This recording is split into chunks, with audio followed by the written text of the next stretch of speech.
lông mi, lông mi,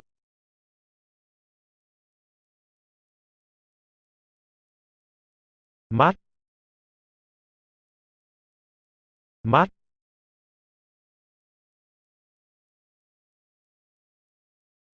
khuôn mặt, khuôn mặt,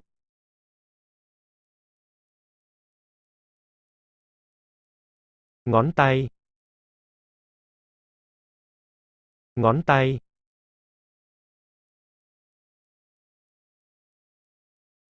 bàn chân, bàn chân,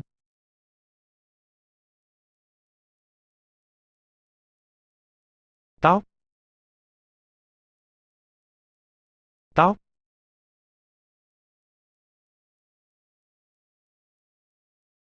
bàn tay, bàn tay,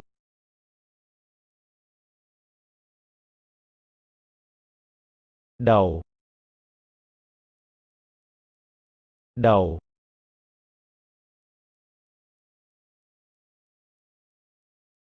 trái tim, trái tim,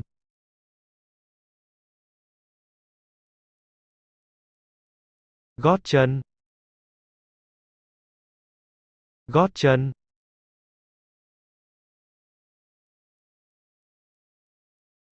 hông, hông,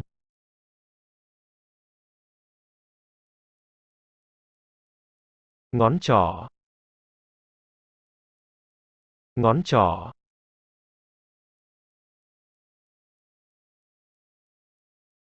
quai hàm, quai hàm,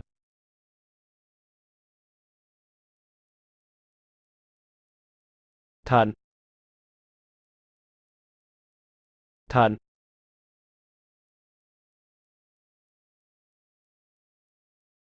đầu gối,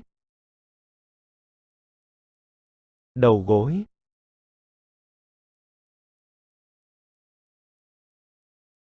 khớp,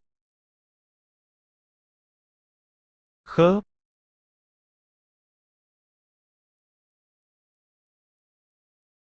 môi, môi,